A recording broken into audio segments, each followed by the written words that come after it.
Au nom du Père et du Fils et du Saint-Esprit. Amen. Viens, Esprit Saint, et remplis le cœur de tes fidèles, et allume en eux le feu de ton amour. Envoie, Seigneur, ton Esprit, et tu feras toutes choses nouvelles. Ô Dieu qui as enseigné le cœur de tes fidèles par la lumière du Saint-Esprit, donne-nous, par ce même Esprit, d'avoir le goût de ce qui est droit, et grâce à son réconfort, d'être toujours dans la joie. Par Jésus le Christ, notre Seigneur. Amen.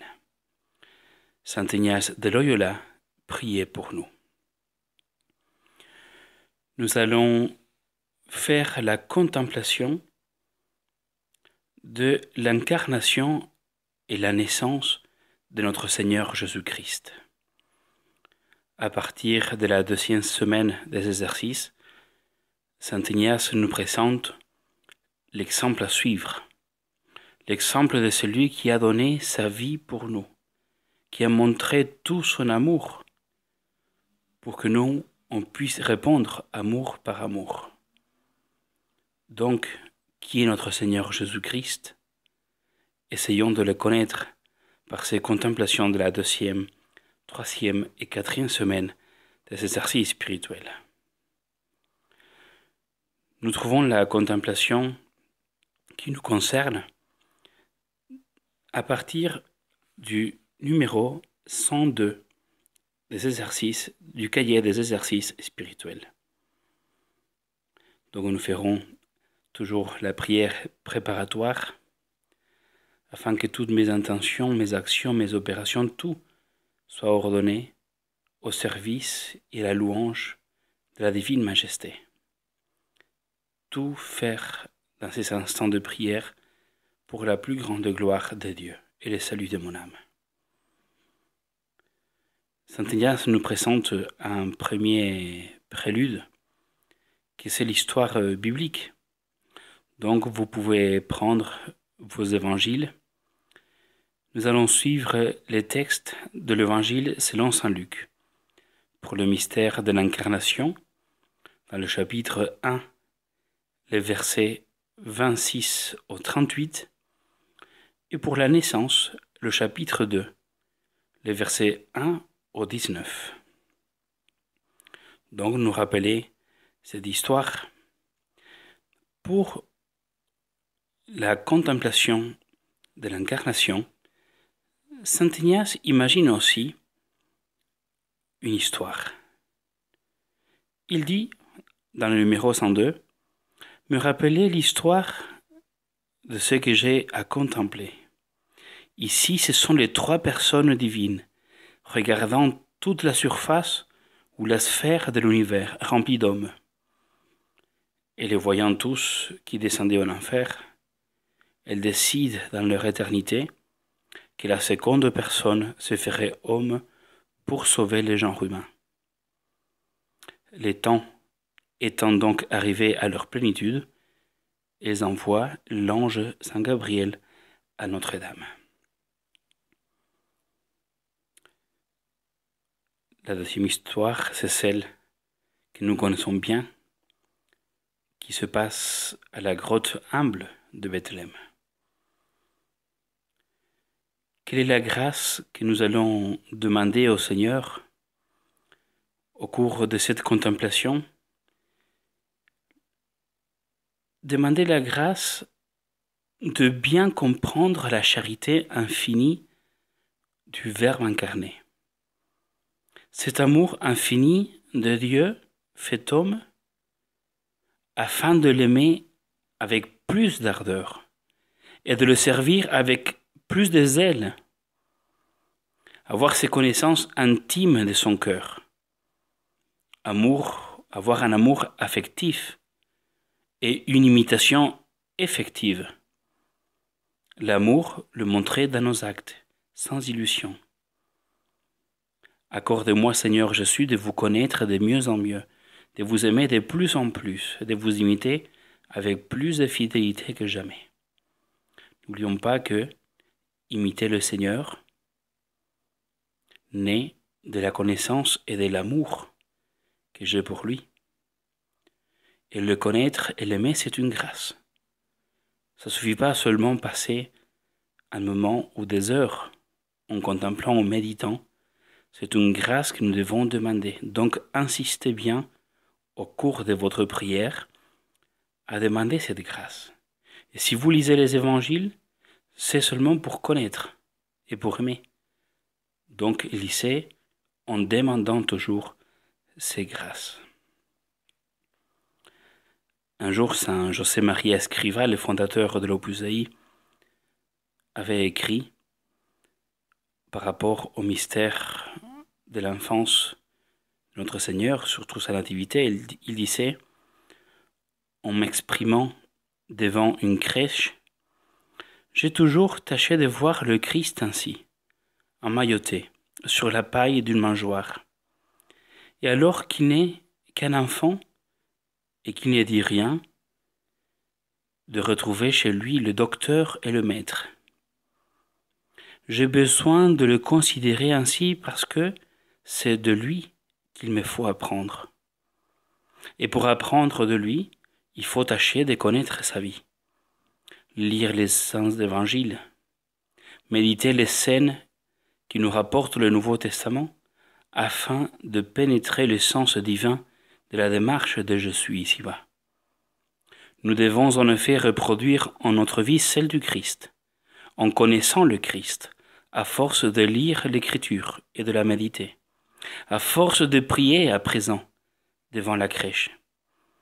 Il faut comprendre les leçons que nous donne Jésus depuis qu'il est un enfant, un nouveau-né, depuis que ses yeux ont perçu cette terre bénie des hommes. Donc devant ces mystères de notre Seigneur Jésus-Christ, du début de sa vie parmi nous, nous allons maintenant voir les différents points de cette contemplation qui peuvent vous servir à votre prière. N'oubliez pas, tout ce que vous allez entendre, tout ce que vous allez réfléchir, tout ce que vous allez contempler n'a qu'un seul but: connaître Jésus-Christ, répondre à cet amour, le suivre.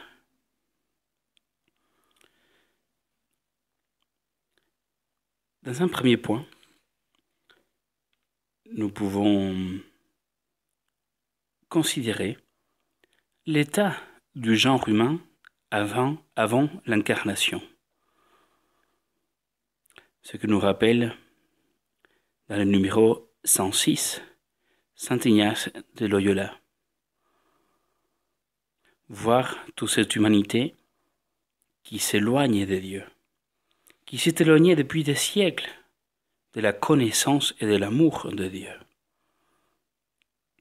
À l'exception d'un petit nombre d'âmes fidèles, les hommes vivaient dans un oubli profond de leur fin dernière. Vivre que pour la terre. Ne pas avoir la pensée d'éternité. Terrible réalité. Satan et ses démons avaient des autels chez tous les peuples. L'orgueil, la jouissance, l'amour des richesses régnaient dans tous les cœurs. La connaissance de Dieu s'effaçait de jour en jour dans les esprits. Le peuple élu, les Juifs eux-mêmes, pour la plupart, n'étaient guère moins éloignés de Dieu et du salut que les nations idolâtres. Témoins, les reproches que leur adressait Jean-Baptiste: race de vipères, qui vous a donc appris à fuir la colère qui va fondre sur vous? Et les reproches du Sauveur à ses adversaires: vous avez pour père le diable, et vous voulez accomplir ses désirs, dit le Seigneur. En un mot, Dieu n'était presque plus connu, ni aimé, ni servi sur la terre. Les âmes tombaient tous les jours en grand nombre dans l'abîme de feu.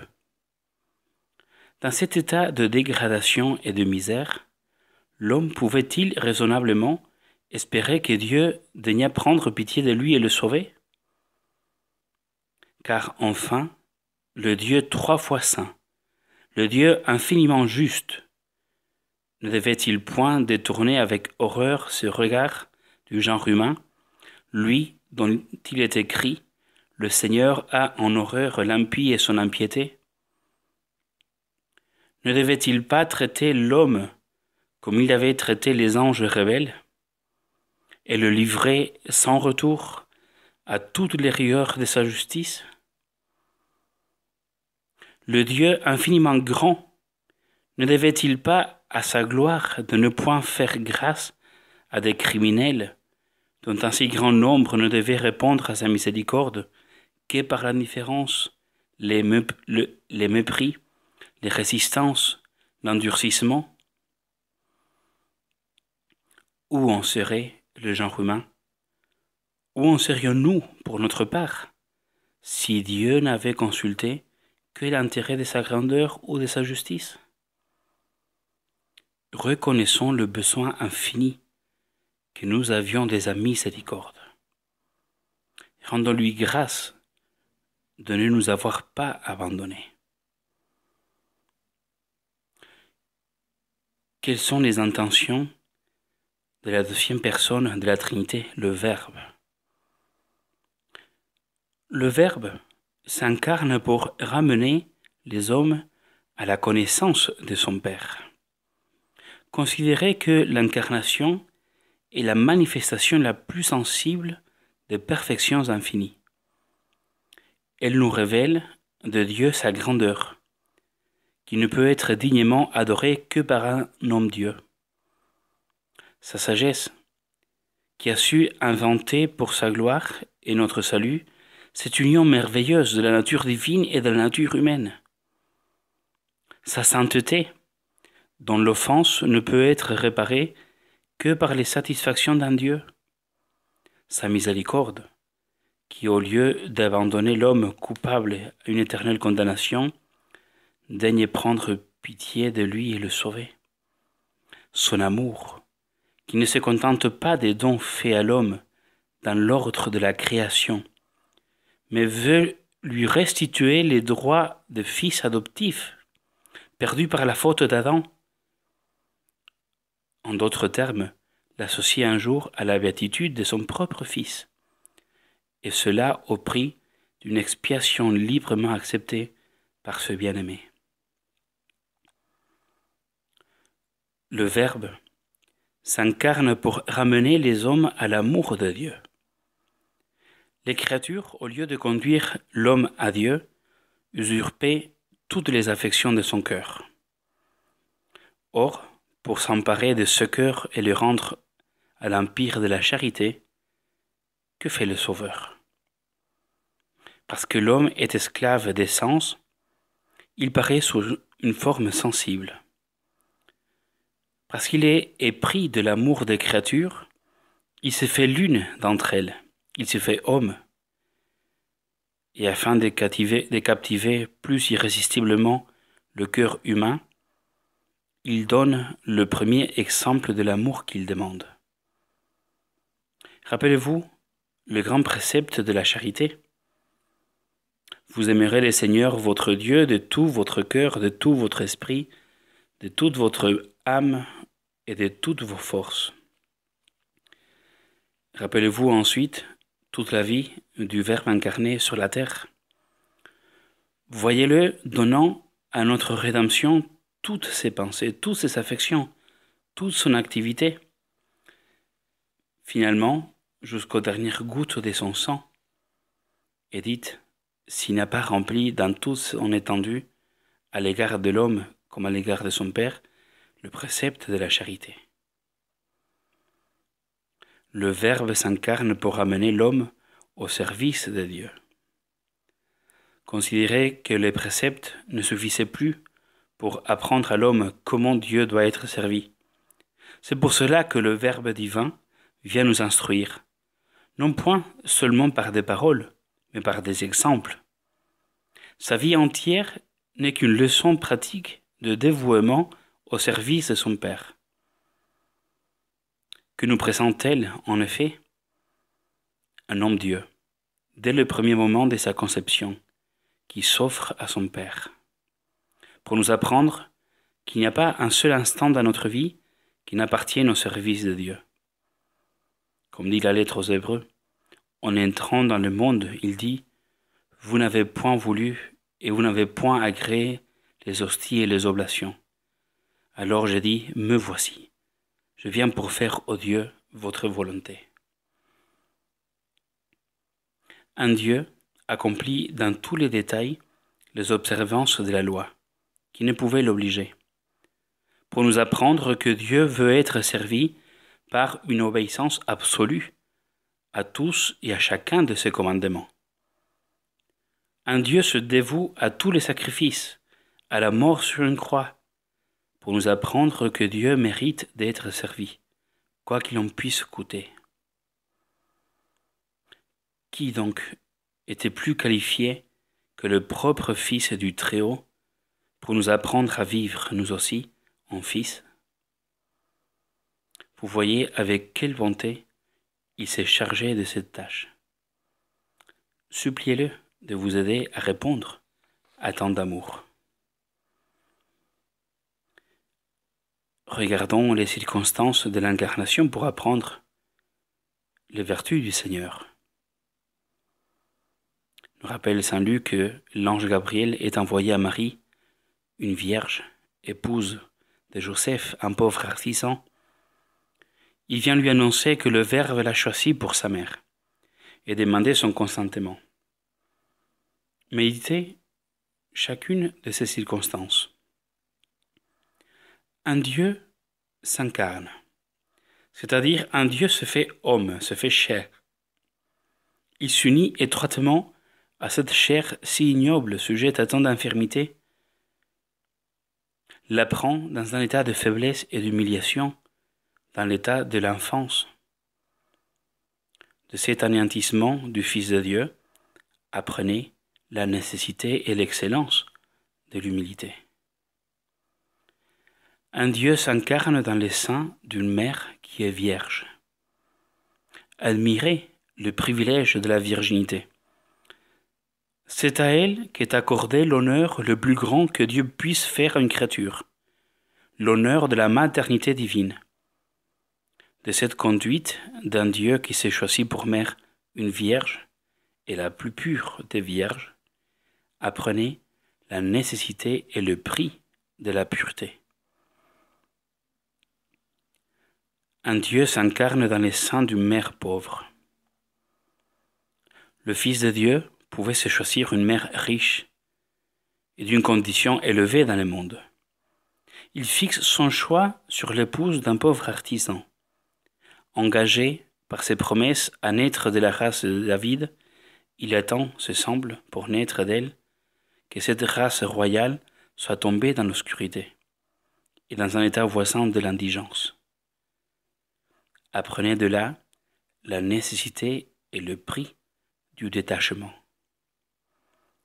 Enfin, un Dieu fait dépendre son incarnation du consentement de sa créature. Apprenez la dignité et la puissance de Marie. Dieu a voulu que tous les hommes nécessitassent en quelque sorte Jésus, et avec Jésus leur rédemption, à la libre volonté de cette bienheureuse Vierge. Concevez donc pour la Mère de Dieu un grand respect et une grande confiance. N'oubliez jamais que le Verbe incarné n'étant venu à nous que par Marie, ce n'est que par Marie que nous pouvons aller à lui. Une fois d'avoir contemplé ce mystère de l'incarnation, nous pouvons regarder le Seigneur dans sa nativité. Apprenons de Jésus en contemplant cette crèche, en nous faisant, comme dit saint Ignace, un personnage au milieu de cette scène de la nativité. Apprenons du Seigneur ses vertus d'humilité, de pauvreté. Regardons la souffrance que le Seigneur vient accepter dès sa naissance. Cette contemplation, nous la trouvons dans le numéro 110-111. Vous pouvez suivre les points proposés par saint Ignace, de voir les personnages, les regarder considérer ce qu'ils font, la Sainte Famille, et regardons les vertus de notre Seigneur. L'humilité de Jésus naissant. Il savait jusqu'à se déclarer le sujet d'un prince romain idolâtre. Pour obéir à l'édit d'Auguste, édit inspiré par l'orgueil, il veut que sa sainte mère, au prix de quelle fatigue, le porte dans un pays étranger où lui-même à sa naissance manquera de toutes choses. Bien qu'il soit l'égal du Père, il veut naître ignoré de tous. Il y a tant de siècles que les prophètes l'annoncent, que les peuples l'attendent, que la terre soupire et supplie, comme nous prions pendant le temps de l'Avent, « Cieux, envoyez votre rosée, et que vos nuées nous donnent cette pluie salutaire, le juste qui nous est promis. » Cependant, il permet que son peuple le traite comme un étranger, et que les siens le repoussent, comme un de ces pauvres qui importunent la pitié publique. Comme disait Saint Jean dans le prologue de son évangile, il est venu parmi les siens, et les siens ne l'ont pas reçu. Bien que de race royale et fils de David, il veut naître comme le fils d'un pauvre artisan. Il veut naître comme ne naissent même pas les enfants des pauvres, dans une étable, dans une crèche, dans la société des animaux.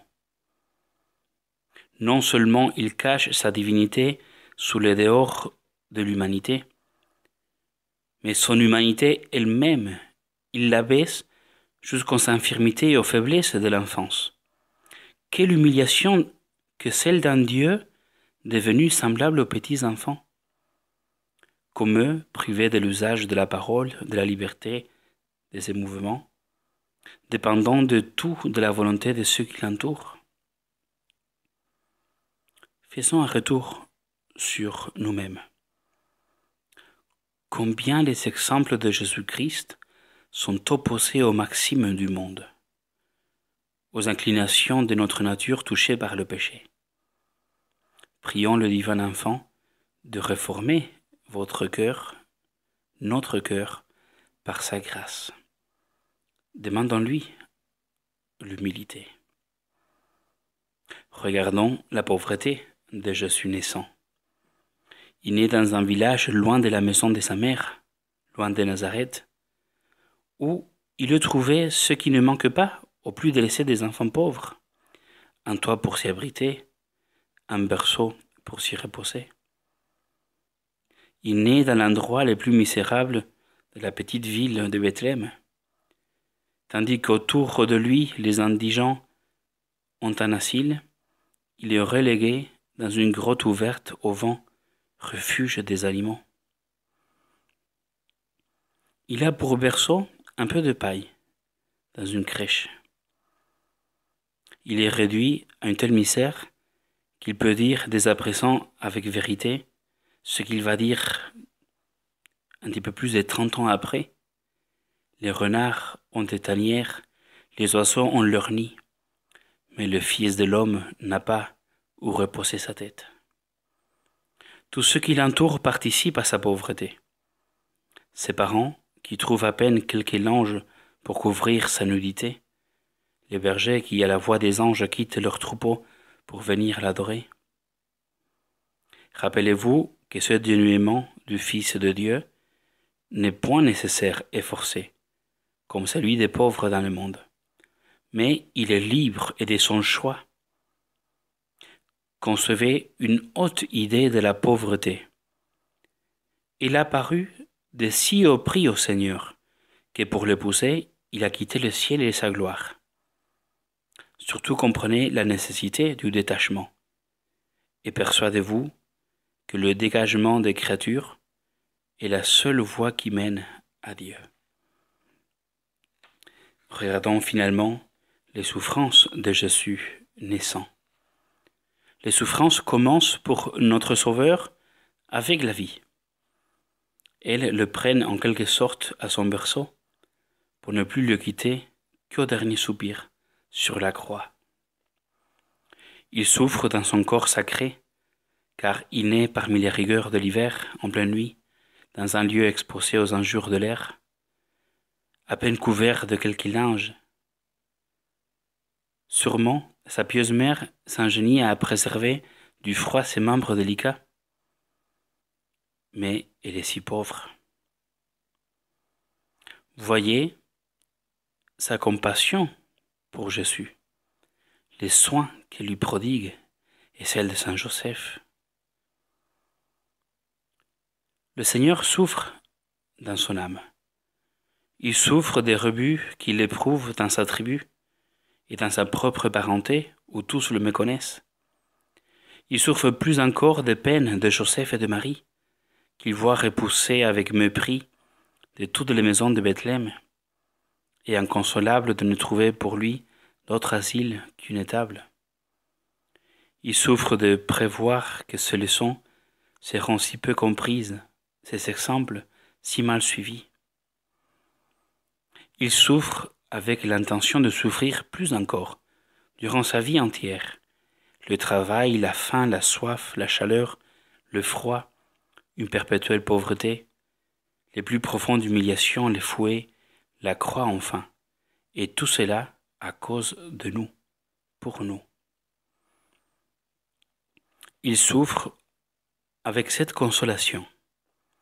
Quelques-uns de ses disciples, certains avec quelle générosité, détacheront leur cœur des richesses et de toutes les vanités d'ici-bas, renonceront aux soucis constants de leurs aises, se réjouiront de souffrir à l'occasion pour son amour, fatigue et privation.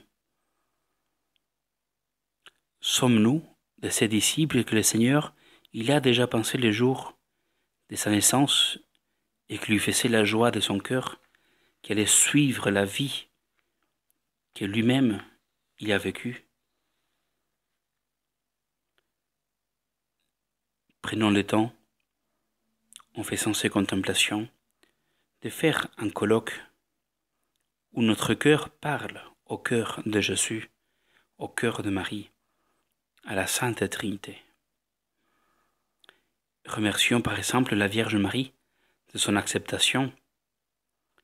Supplions-la d'aviver en notre cœur à l'égard de Jésus ses propres sentiments, l'admiration, l'amour, la résolution du dévouement.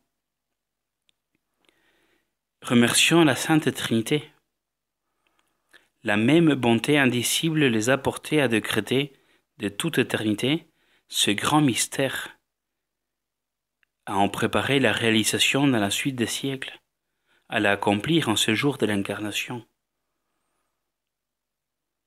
Remercions le Seigneur.